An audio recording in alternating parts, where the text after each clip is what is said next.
Hi, my name is Joseph Meagher. So a bit about myself. I'm from Ireland and I joined the Safe Network forums in 2015. That's my dog Hector. If you see the icon for my screen name, and I wanted to help him become active in the community once I saw what the Safe Network was. So the first thing I did was started off trying to do a logo, which it wasn't too good. But after a bit, when the API was released and the test networks were online, Made Safe Asia with Will had an app competition, and I tried my hand at that, and that led to the Safe web app demo.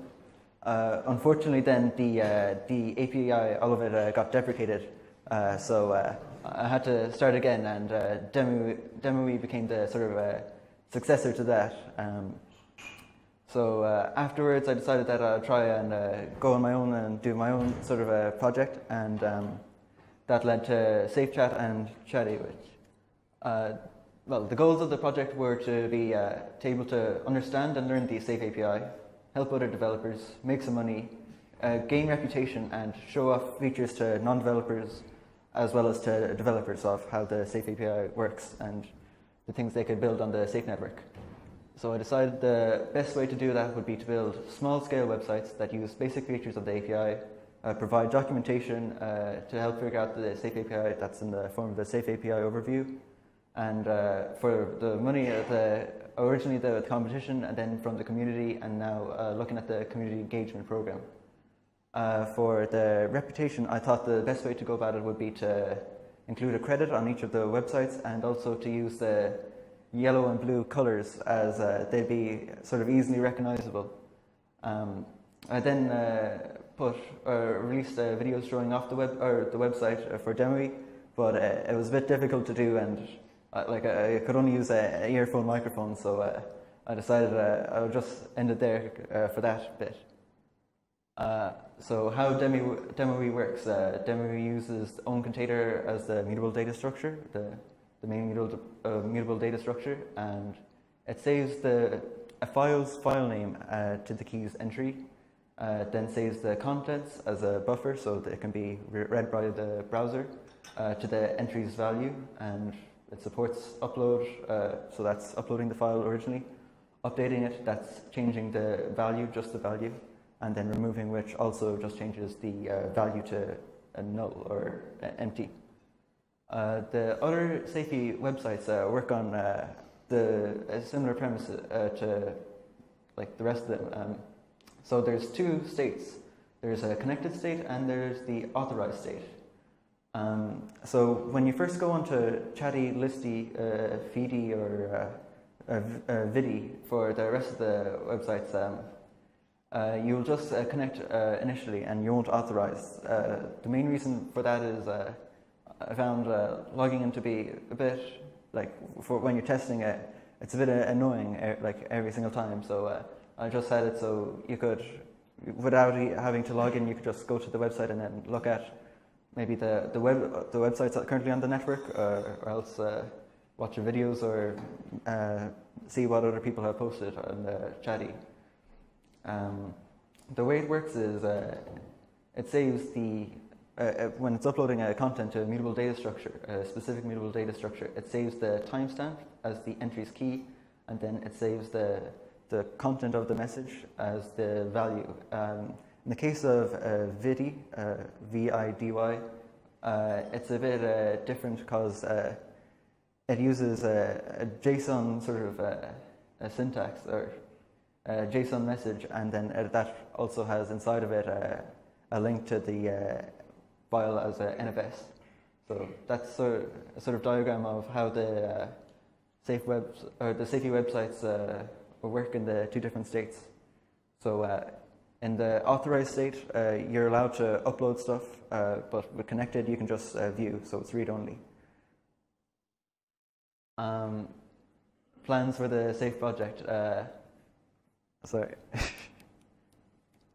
So a few plans for the Safe project going forward. I want to sort of open it up, so instead of being the Joseph Safe website project, it's a community project. I would like it to be, or plan to open it up so it's like a banner, so anyone can make or contribute to their own websites.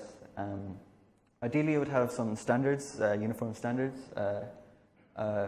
be open source under GPL version 3 or a similar license. There'd be documentation for developers on how it works with the Safey API, open to contributors and suggestions from the community, and code is clear and readable. Other ideas would be fewer than 500 lines of code, so it's not too overwhelming for developers. All the code directly interacts with the Safey APIs in a single file, so they don't have to go to multiple files to figure out what's going on. End in Y, that's for translation.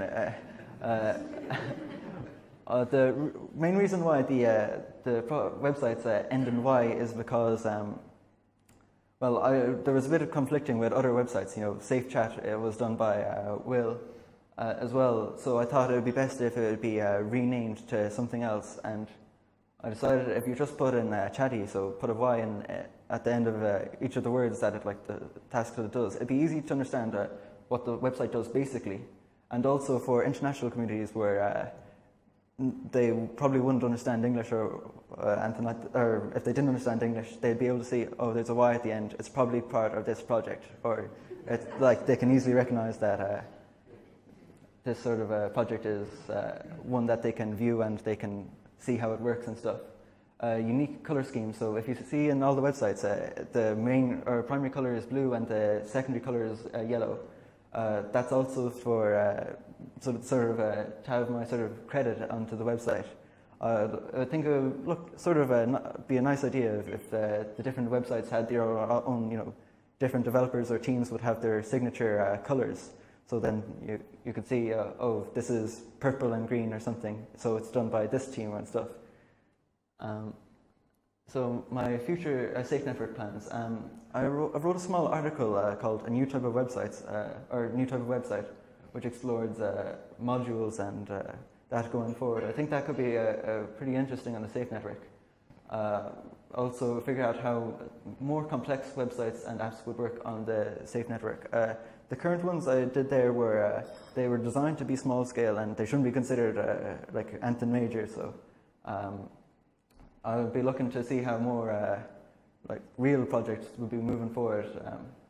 Learn more about the cryptographic functions in the Safey API. I haven't figured that out yet. So and learn the best coding practices. So there's a lot of different coding practices. Looking back on a few of the projects, I know that I made a few mistakes and that probably should be changed. I might get around to that, but that would be the main things for my plans relating to the Safe Network. I think that's it, yeah. So.